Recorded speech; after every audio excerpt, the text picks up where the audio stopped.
भूमिहार ब्राह्मणों के पास 1 इंच जमीन भी नहीं है। सरकार ने बोला अब हम नहीं देंगे। लाठी खाने वालों में सबसे आगे प्रशांत किशोर के साथ हम भी खड़े थे।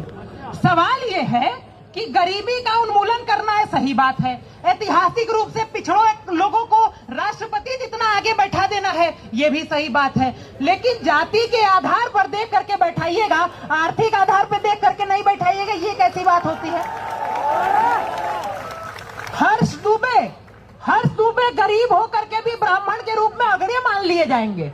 आदित्य राज सिंह गरीब होकर के भी दिल्ली आने का पैसा भले नहीं होगा, लोन लेकर के आएंगे, लेकिन फिर भी अमीर मान लिए जाएंगे। ऑटो में बैठ के आएंगे, संपन्न सवर्ण मान लिए जाएंगे, लेकिन राष्ट्रपति द्रौपदी मुर्मू के बच्चों को आईएएस के एग्जाम में आरक्षण दे दिया जाएगा।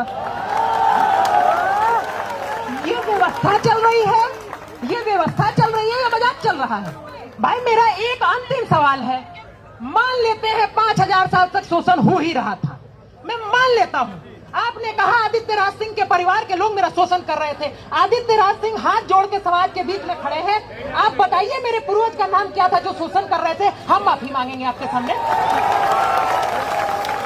केवल हवाबाजी पे हवाबाजी चलता चला जा रहा है।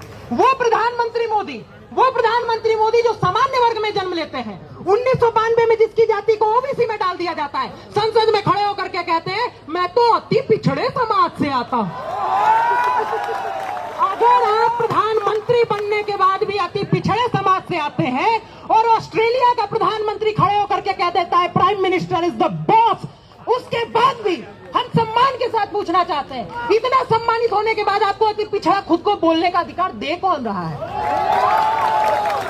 आप एक व्यक्ति नहीं थे, आप हमारे प्रधानमंत्री थे।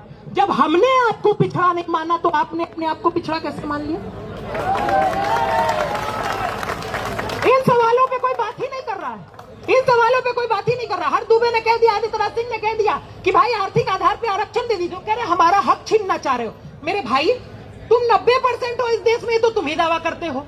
तो अगर आदित्य राज सिंह और हर दुबे कह रहे हैं कि 50% आरक्षण तुम आर्थिक आधार पे दे ही दो, तो रेशियो के हिसाब से भी 80% तुम्ही को मिलेगा। तो हमको मिल रहा है कि तुम्ही को ज्यादा मिलने वाला है। अभी तो आईएएस टीना डाबी के परिवार वाले पूरा लेके चले जा रहे हैं, वो तुमको सही लगता है? इन सवालों पे कोई बात ही नहीं करना चाहता। लेकिन अभी मैं इतना बोल रहा हूं, इसके बाद कहा जाएगा कि ये तो जातिवादी शोषक है, यूजीसी का कानून कहता है। इसके ऊपर भी आवाज होनी चाहिए थी, पहुंचनी चाहिए। दिल्ली में बैठे हुए हैं हम लोग। सरकार कहती है किसी ने अपनी माई का दूध नहीं पिया है। ये एनडीए की सरकार है। आरक्षण कोई हटवा के नहीं देख सकता। आरक्षण पे